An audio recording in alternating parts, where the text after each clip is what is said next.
अस्सलाम वालेकुम वरहमतुल्लाहि वबरकातुह। मेरा नाम है शाविज़ और आप देख रहे हैं इंटरेस्टिंग चैनल शाविज़ खान बिन नूर। तो आज की इस वीडियो में हम बात करेंगे ईद उल अज़हा यानी जिसको बकरा ईद भी कहा जाता है। तो आज की इस वीडियो में हम बात करेंगे ईद उल अज़हा से रिलेटेड बातों के बारे में, जैसे फॉर एग्जाम्पल बगैर बिस्मिल्लाह के ज़िबा किया हुआ जानवर हराम है या हलाल, एक साल के बकरे की अलामत क्या है। तो आज की इस वीडियो में हम आपको स्टेप बाय स्टेप और बारीकी के साथ समझाने वाले हैं। वीडियो में बने रहिए एंड तक। तो चलिए शुरू करते हैं।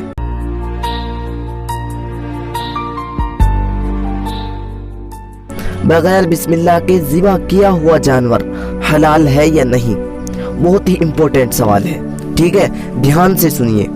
ज़िबा करने वाले आम तौर पर मुसलमान होने की वजह से उनसे यही गुमान रखना चाहिए कि ज़िबा के वक्त तकबीर पढ़ते होंगे, यानी बिस्मिल्लाही अल्लाहु अकबर। ठीक है, अगर कोई मुसलमान जानबूझकर बिस्मिल्लाही अल्लाहु अकबर ना कहे तो जानवर हराम कहलाएगा। अलबत्ता अगर कोई मुसलमान ज़बाह करते वक्त बिस्मिल्लाही अल्लाहु अकबर कहना भूल जाए तो जानवर हलाल होगा। ठीक है, अगर कोई मुसलमान ज़िबाह करते वक्त भूल जाए तो जानवर हलाल होगा, लेकिन अगर कोई जानबूझकर छोड़ रहा है तो वो हराम कहलाएगा।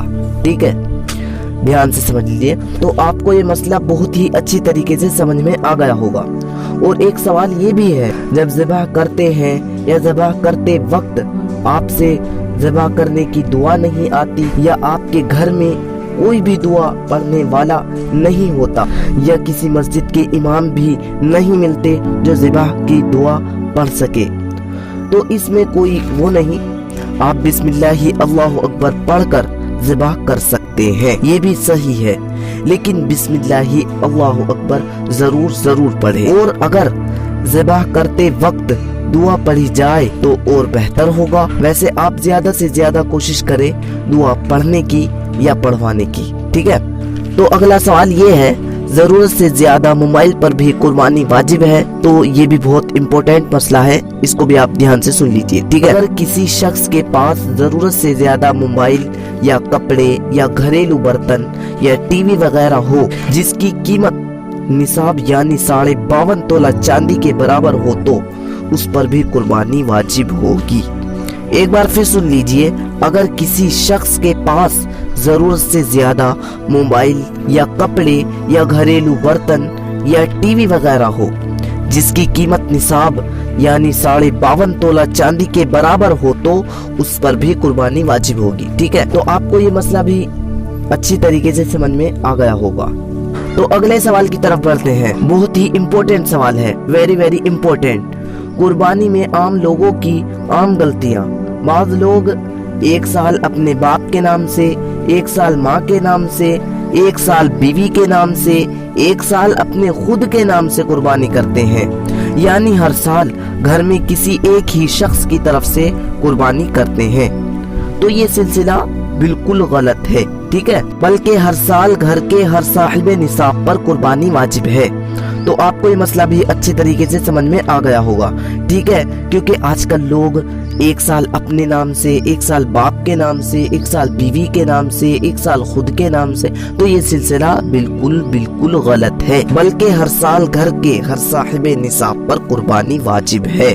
ठीक है, नबी करीम सल्लल्लाहु अलैहि वसल्लम की तरफ से कुर्बानी करना कैसा है? नबी करीम सल्लल्लाहु अलैहि वसल्लम के हम पर बहुत एहसानात है, इसलिए नबी करीम सल्लल्लाहु अलैहि वसल्लम के लिए कुर्बानी करना और इसाले सवाब करना बहुत ही बेहतर और सवाब का काम है। इसलिए अगर गुंजाइश हो तो एक शख्स को एक बकरे या बड़े जानवर में एक हिस्से की कुर्बानी जरूर करनी चाहिए, लेकिन ये नफल कुर्बानी है। अपनी वाजिब कुर्बानी होने के बाद ही ये कुर्बानी करे।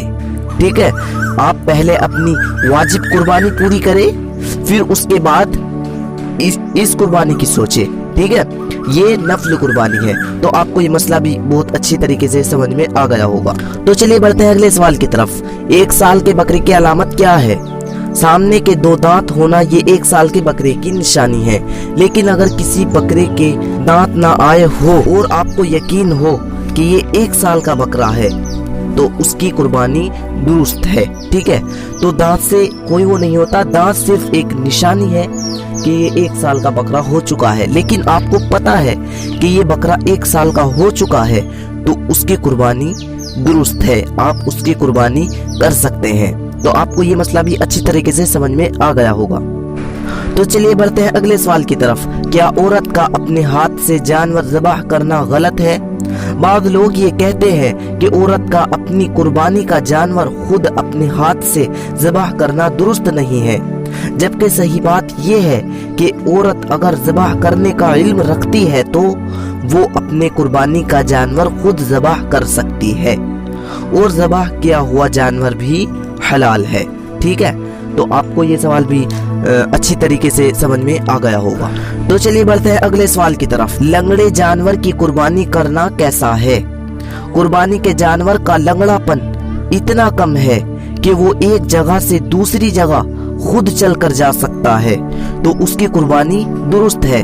اگر لنگڑا پن اتنا زیادہ ہو کہ وہ ایک جگہ سے دوسری جگہ خود جا ہی نہیں سکتا تو اس کی قربانی جائز نہیں ہے. ٹھیک ہے, تو آپ کو یہ سوال بھی اچھی طریقے سے سمجھ میں آ گیا ہوگا. تو چلیے بڑھتے ہیں آخری سوال کی طرف. قربانی کا گوشت سکھا کر ہفتوں کھانا کیسا ہے؟ کچھ لوگ قربانی کا گوشت سکھا کر ہفتوں اور مہینوں رکھتے ہیں, اور بعض لوگ گوشت کا اچار بنا کر ہفتوں کھاتے ہیں. اس طرح کرنا بالکل جائز و درست ہے. قربانی کا گوشت 3 دن سے زیادہ اپنے پاس رکھنا اور اسے کھاتے رہنا, اس میں کوئی حرج نہیں ہے. ٹھیک ہے, تو آپ کو یہ سوال بھی بہت اچھی طریقے سے سمجھ میں آ گیا ہوگا. مجھے امید ہے آج کی اس ویڈیو سے آپ کو سبھی سوال سمجھ میں آ گئے ہوں. اگر آپ چینل پر نئے ہیں تو چینل کو ضرور سبسکرائب کریں تاکہ آنے والی ہر ویڈیوز کی نوٹیفیکیشن آپ تک پہنچتے رہے, کیونکہ آپ کو اس چینل پر ایسی ہی ویڈیوز دیکھنے کو ملتی رہتی ہے. ملتا ہوں آپ سے کسی اور انٹرسٹنگ ویڈیو کے ساتھ, تب تک کے لیے السلام علیکم ورحمۃ اللہ وبرکاتہ.